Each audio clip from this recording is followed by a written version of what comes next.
welcome to the second lunchtime webinar of the Interdisciplinary Circular Economy Centre for Mineral-Based Construction Materials. For those of you who don't know me, I'm Julia Stegeman, Professor of Environmental Engineering at UCL and Director of the Centre.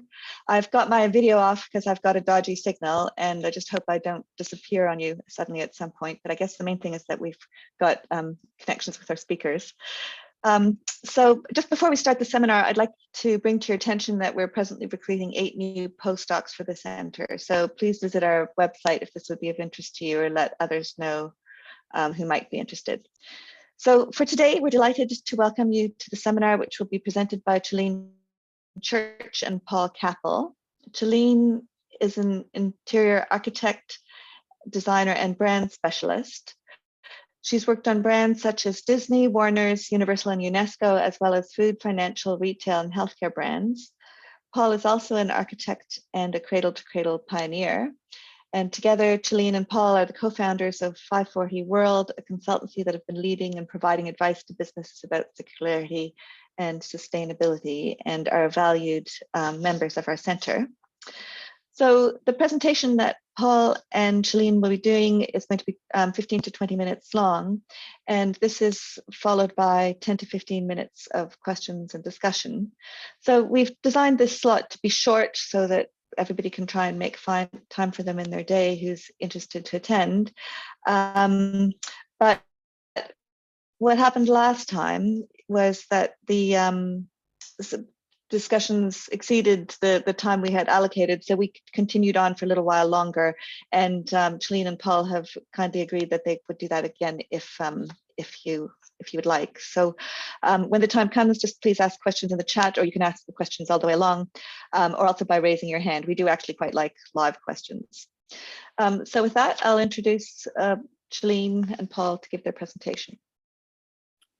Brilliant. Thank you very much, Julia. It's great to be here today. Let me just get the slides up. So I'll do the first 11 or so slides and then hand over to Chalene at that point. So welcome. Thank you everybody for taking the time today. Today we're going to briefly introduce you to the idea of cradle to cradle. We're going to go through the principles, the framework, the global certification, and what we consider to be the gold standard for safe and then circular product design. Next slide. So we're 540 World, an independent London-based circular design consultancy, primarily focused on delivering transformations in the built and wider environment using cradle-to-cradle design principles. Next slide. Why 540 World? Well, we have 3 aims. Firstly, to reverse the linear economy trend of 180 degrees. Secondly, to fast track products to safe materials and deliver 360-degree circular economy manufacturing. And thirdly, embed C2C design principles into industry. These 180-degree plus 360-degree values added together equals 540, hence our name, 540 World. Next slide, please. So what is cradle to cradle? Cradle to cradle is the opposite of cradle to grave, and is usually attributed to the works of chemist Michael Braungart and architect Bill McDonough, particularly through their 2002 book, Cradle to Cradle, Remaking the Way We Make Things. It contains ideas like design for abundance, like nature does. Design like trees and forests, where the idea of waste simply doesn't exist. The results are healthy, safe material flows, technical metabolisms that mirror and do not enter biological systems, positive regeneration of the Earth's living, life-giving systems. Next slide, please. Cradle to Cradle was made up of 3 key principles. The idea to keep technical products in technical cycles and biological products in biological cycles, because leakage between technical systems into biological systems is where we primarily find waste and pollution. The 3 principles are: 1, eliminate the concept of waste. 2 is use natural and renewable energy flows. And 3 is celebrate all diversity. These principles and those found in a set of principles that Bill and Michael created for the World Expo in Germany in 1992, called the Hanover Principles, became the foundations and framework we now call Cradle to Cradle and Cradle to Cradle certified product standard. Next slide, please. The product standard has become the most ambitious and actionable standard for designing and making products that are safe, circular, and responsibly made. A third-party audited and verified global assessment standard, which supports at least 11 of the UN SDGs, is now recognized worldwide and in the UK by the EA's Team 2100, who have recently written a 25% by monetary value requirement for Cradle to Cradle in their infrastructure projects. Next slide, please.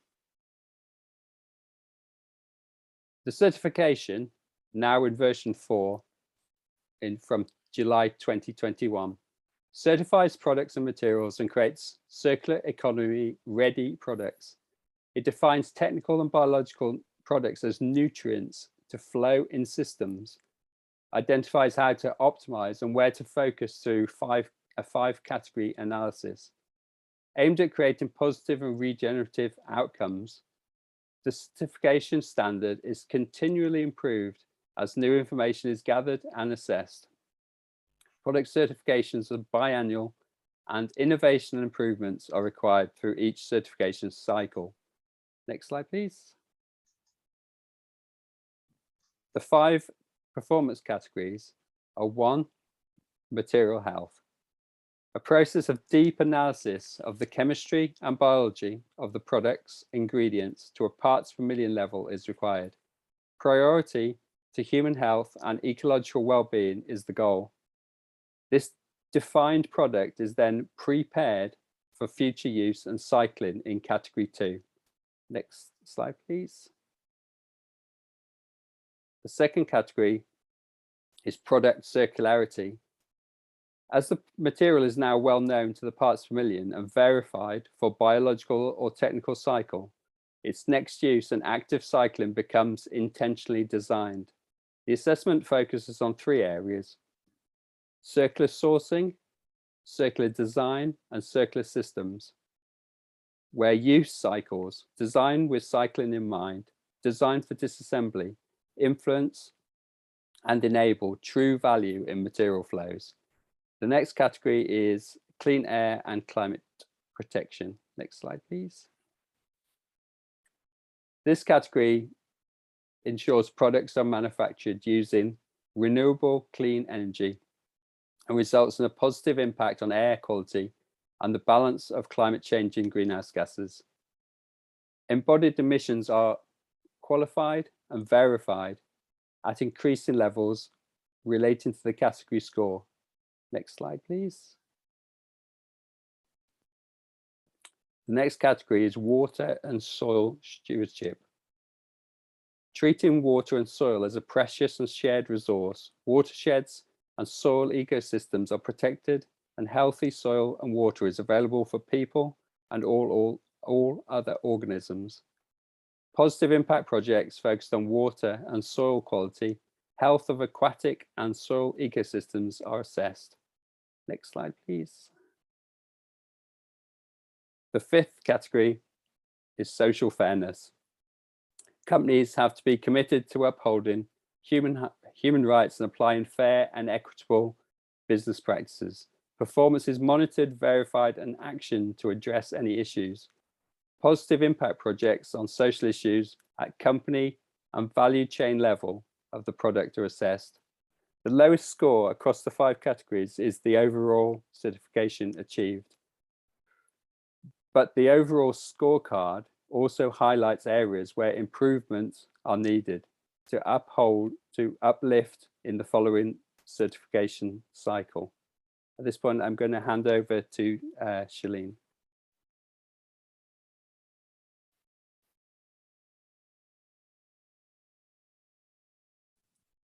Thank you, Paul.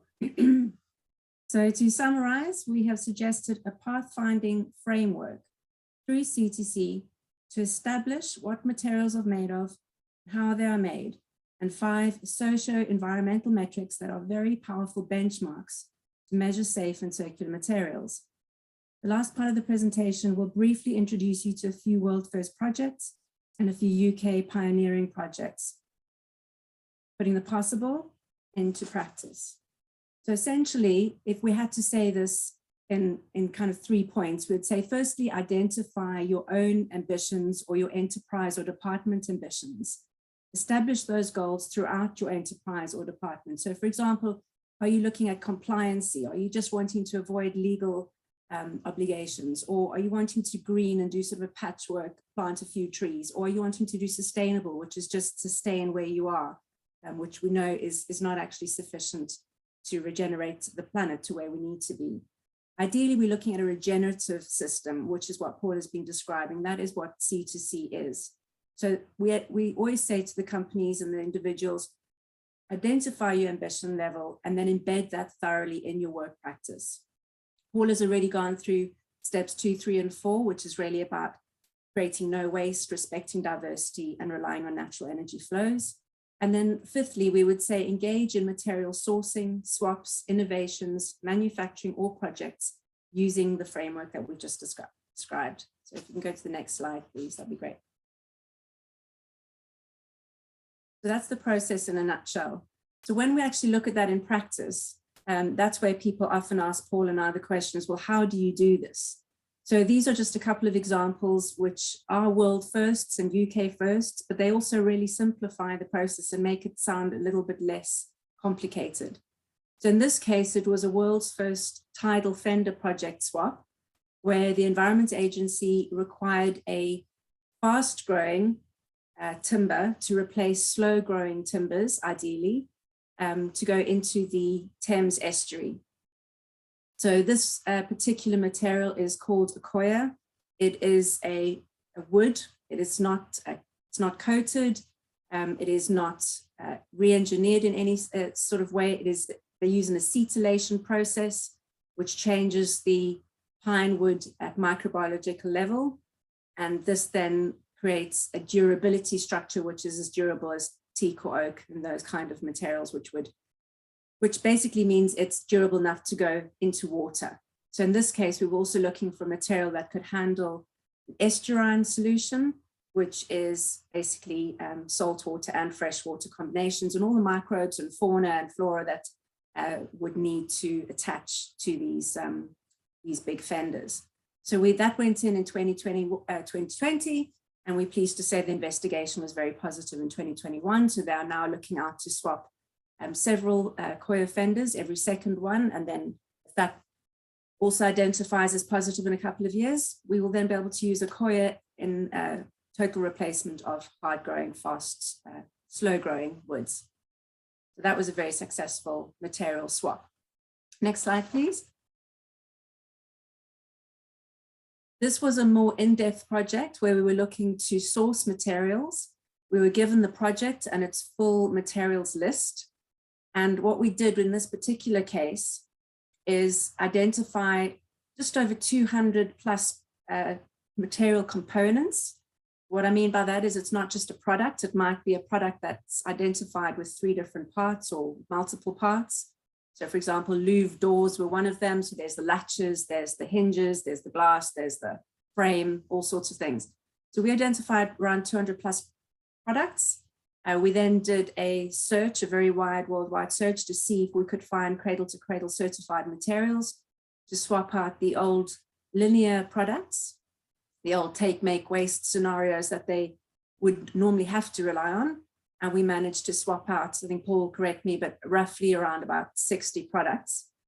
And so that's a fantastic win. So that's another type of project that we can do and that can be done effectively in infrastructure and commercial settings now using C2C material. So it is possible and it is also profitable. So if we can have next slide, please. The other project which we've been working on in a commercial setting is the first UK cradle to cradle certified multi-materials health clinic retrofit. This was quite an interesting project because they were interested to source sustainable cradle-to-cradle certified materials to retrofit and to maximize their indoor health quality through verified material health with circularity in design. So this was quite interesting because we were looking at multiple materials, not just finding and sourcing and swapping the materials, but also looking at the design aspects and the deconstruction aspect. So we were looking at product separability and deconstruction. So in this case, it was the first time that a particular cradle-to-cradle certified gold level adhesive was used with Moser tiles. This is the image of the adhesive that you will see on the screen. And this was used to hold up really huge 1.2 meter tiles. That was highly successful. The tiles were Moser's silver level certified tiles. And we also used Wienerberger bricks. We used Grafenstone paint. We used Shore Contract carpets. We used roughly 12 different cradle-to-cradle certified materials. And the entire design was done in a way that we could remove the steels and remove the glass walls and remove the carpet tiles and remove as much as possible for next use. And even the design, for example, the glass panels on the walls were designed at 60 centimeters wide, so they could be removed and reused at total 100% of their value in a next cycle, likely to be a kitchen counter or a restaurant counter. So these are the kind of design principles in practice. Next slide, please. The last little world first case study we wanted to mention is Digitech. Digital technology has come on leaps and bounds, as I'm sure you all know. One of the recent projects we had to do with Jacobs Engineering and the Environment Agency was to source and research some digital tools which also align with Cradle to Cradle and some new quadrants related to emissions 2030 from the Environment Agency's new sustainability goals. And this was a very interesting project because it turns out that there are some amazing digital tools that do align with Cradle to Cradle in various ways. One of them is an AI-enabled circular materials resource platform. So this takes out the hard work for sourcing materials in a manual way. So what we would normally suggest, if this didn't exist, was that you'd go to the Cradle to Cradle Products Innovation Institute product registry. And that's a big mouthful. You can play it back at your leisure. So please go to the Cradle to Cradle Products Innovation Institute website and look for their products registry to find the world's list of Cradle to Cradle certified products. Failing that, if you need UK products, you can look at 540 World's Cradle to Cradle Design Directory, which is available free on our website at www.540.world. Otherwise, the option is to come to professionals like myself and Paul and the Cradle to Cradle International Network to source materials. The fast track version, which is really what I'm mentioning in this particular case study, is Digitech. So if you have an AI-enabled circular materials library, you can look for your material. You can then get all your metrics from carbon to residual value to air quality, all of that sort of thing that's already measured by Cradle to Cradle. So it's already third-party assessed and verified. It's all in there. All the metrics are in there in their module 2. And their fantastic third module is a module that designs out waste, which allows for circularity to kick in, where your waste, your salvage can be found or sold on. So in essence, it is the living example of digital technology where Cradle to Cradle philosophy is put into practice and can fast track your projects. Next slide. As I mentioned earlier, we have a Cradle to Cradle design directory, and this is about 60 pages strong now for UK materials and related services. And I've already explained how easy that is to access. So if you have Cradle to Cradle materials, you're welcome to put those into the directory. Otherwise, please use it as a resource, and it's growing and it gets updated monthly. Next slide, please. So to complete, we could just say design is nature, but that doesn't necessarily unpack into practical structures. So that's what Paul and I've hopefully encapsulated in today's quick presentation. So in conclusion, C2C design facilitates the production of healthy products for humans and planet, optimizing environmental, social, and economic impacts through evidence-based guidelines. Rafferty World exists to help companies access and transform easily through our global network of C2C specialists. The C2C Certified Products Program is the only design framework that we endorse because of the fact that it is measurable and verified. In 2021, when C2C certified materials were officially adopted by the Environment Agency, this became both a key benchmark for a harm-free future and a clear signpost for the UK-built environment to steer towards. Thank you very much. And I think we're open for questions. Paul, do you want to put your mic on too? Yep, my mic's back on. Thank you, Paul and Shalene. Those of you who'd like to ask questions, you can put up your hand or you can put questions in the chat. If nobody's talking, you can also just speak out.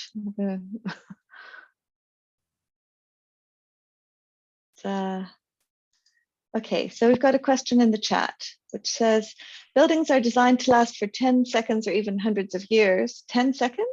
I don't know if that's a typo or anyway, does the C2C certification look into the design life of products certified to ensure that these can be reused for another 50 to 60 or 100-year life cycle? Yeah, indeed it does. I mean, it basically designs products to retain value.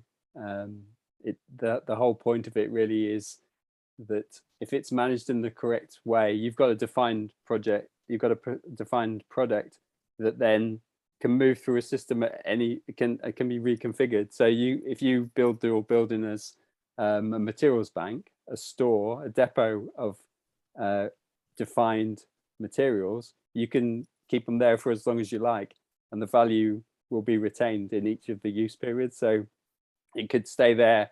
And there is a project, Buildings as Material Banks, which basically looks at the different layers of the building.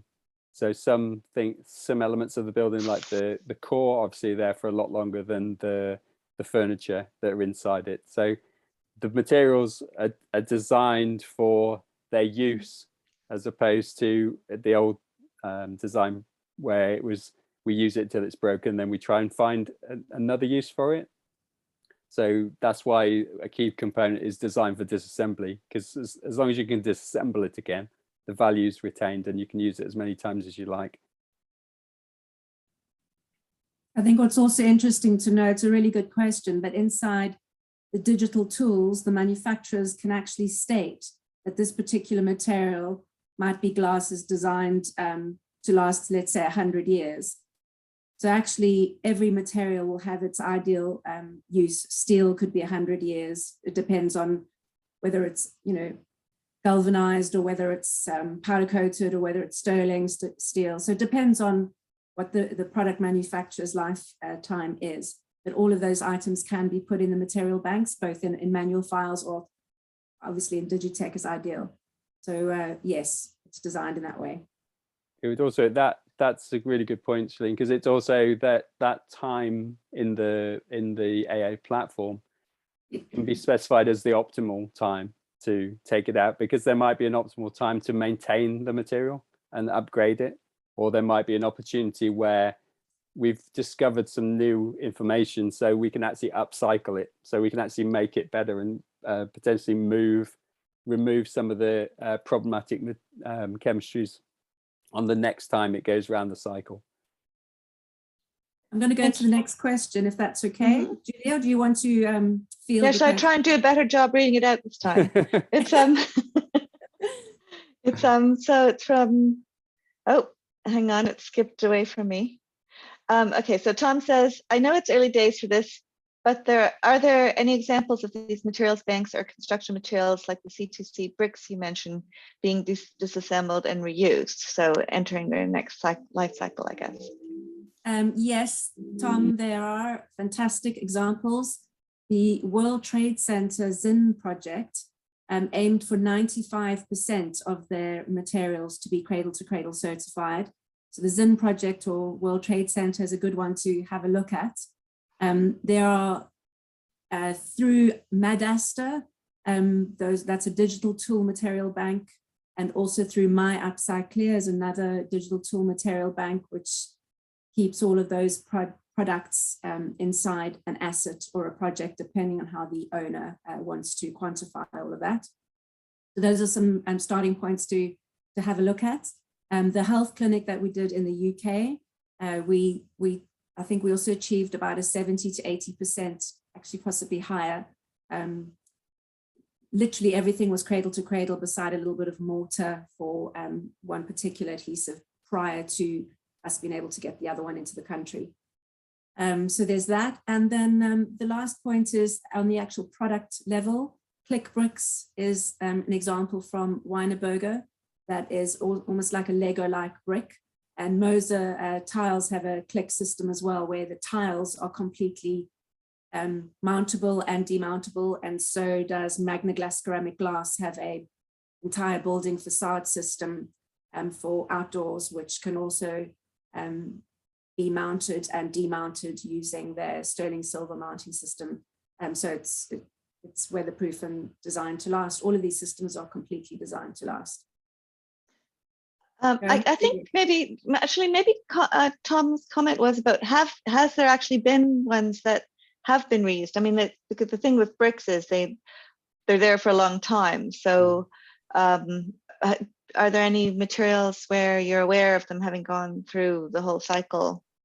Yes, there's actually an interesting one where they've actually just reused concrete. So that sounds crazy, but that's the kind of thing that Cradle to Cradle Design innovates for. So they're actually, and this was done as far as, and Paul can correct me because he knows this particular section better than I do, but as far as I know, they took roughly 25% of existing concrete and re-innovated that and reused that. So it is being used in lots of different places, especially mature territories like the Netherlands, Germany, Belgium, etc. Paul, do you want to jump in on that? Yeah, so that one, when they actually took the existing concrete out of the building, they put it through the lab, did the analysis on it, and then certified it at Cradle to Cradle. The actually Cradle to Cradle products that are going around in cycles at the moment. It's an interesting question, really. The best probably example of it is Bill McDonald's Wonder Frame, which they created a design and took it to the World Economic Forum, and it's been used. That frame's been put together, dismantled, put together, dismantled at least 3 or 4 times now. So it's definitely there's always progress, but a lot of these materials are quite new. So especially the ones that last a long time. They're examples of them actually going around in cycles the second time. It's difficult. It's often a difficult question anyway, because unless it was certified, we don't know what it is the second time round. This is also a key element, because often we sort of, that people talk about recycled content, but often the recycled content is of unknown origins and we don't have the data for the recycled content. So it often makes the certification process much more complicated when we've got these undefined materials. I think there are some more questions coming, and I have some questions, but I'm aware that we're at the end of the time slot that we had allocated. So I just want to make a sort of, I'm not closing the session, I'm making an intermediate statement to thank you both, Shalene and Paul, and Zoe for her help with the communications. So before you leave, just to say we're running these seminars monthly, and the topics are only constrained by the theme of our centre, which is enabling the transition to a circular economy for construction materials. And we expect that the seminars will stimulate discussion of a wide range of issues in academic, social, and societal and industrial interest, and that we'll have speakers from all disciplines and all parts of the supply chain. So we really have quite a wide open field, and do contact us if you have topics of interest to you and suggestions for speakers. Zoe's just put up the slide to announce the next speaker for a month's time, which is Maciek Sawczak from Heidelberger Cement, who's going to be talking about how CO2 mineralization is driving the future of cement. So with that though, those of you who need to go, please take note of our contact details and send us your feedback. I guess the rest of you will continue with the questions for a little while, longer. Yeah, should we go back to the chat?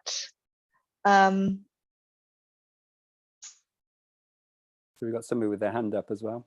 We've got somebody with their hand. I think, well, okay, we'll take, I can't see the name, but there is somebody with their hand up with a username. Oh, it's Fea.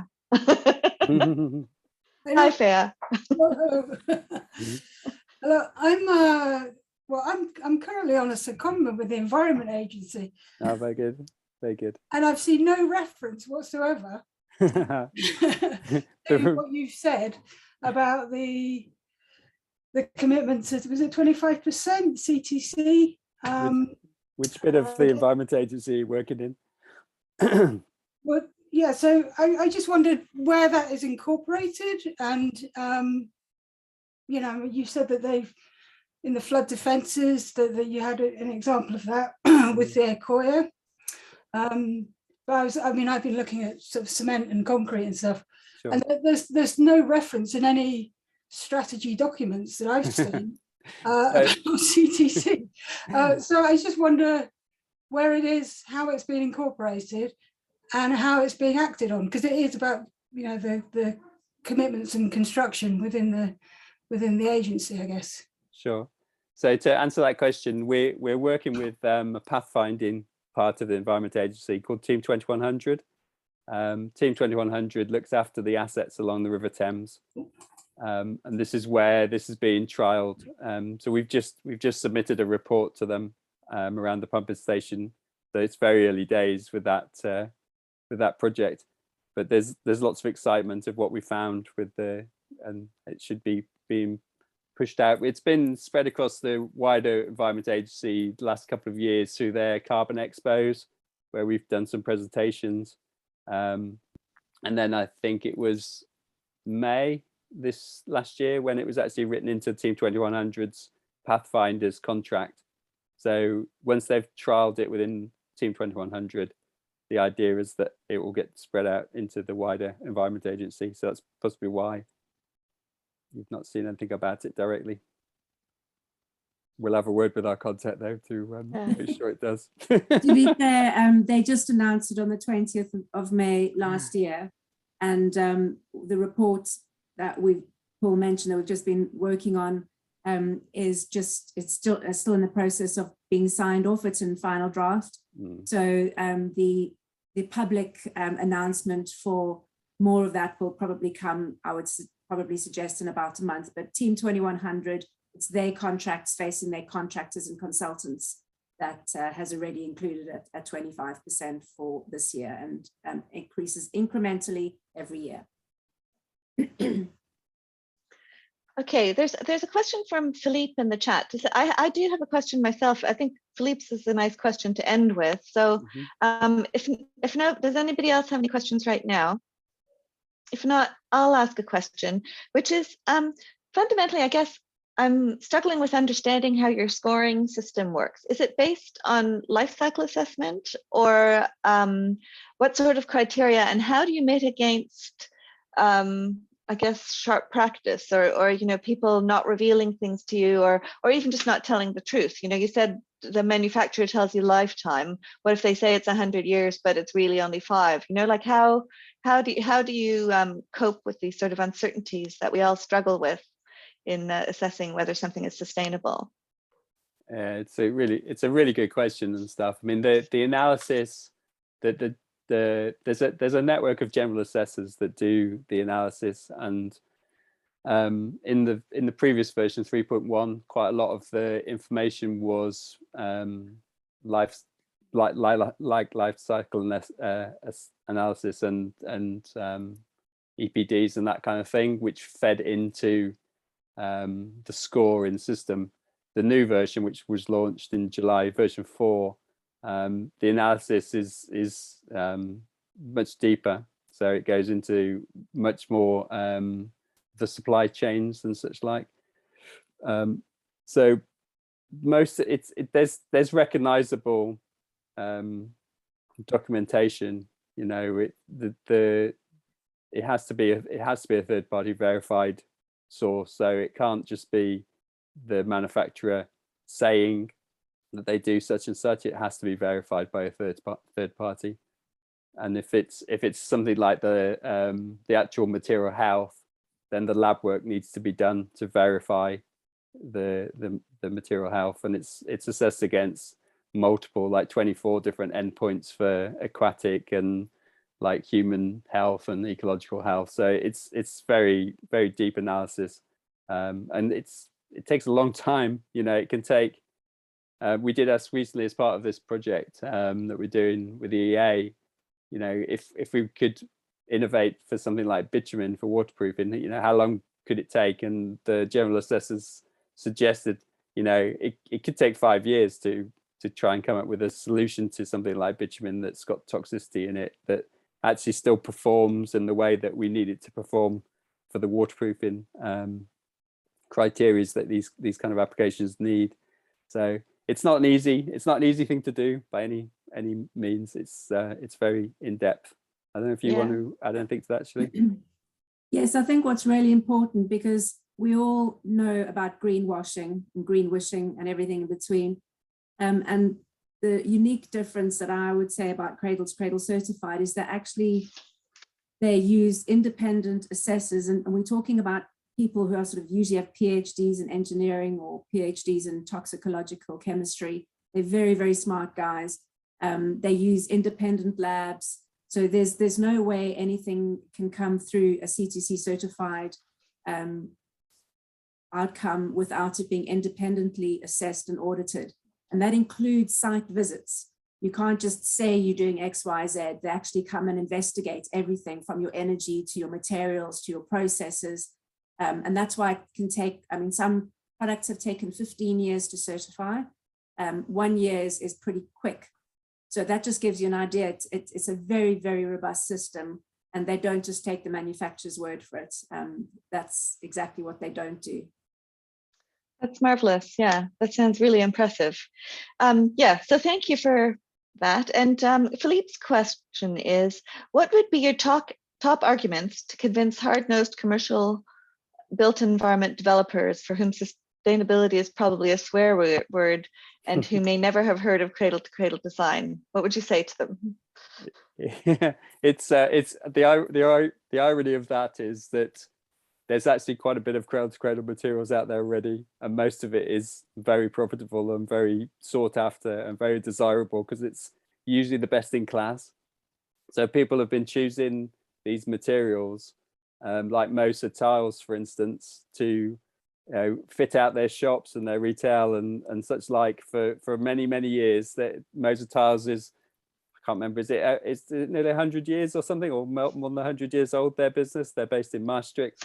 They've just got to gold level cradle to cradle certification for their ceramic tiles. So if you go to Lush or Body Shop, you'll probably walk on cradle to cradle tiles without even knowing about it. It's all out there already, and very profitable because it's very high end, a lot of it, and high quality.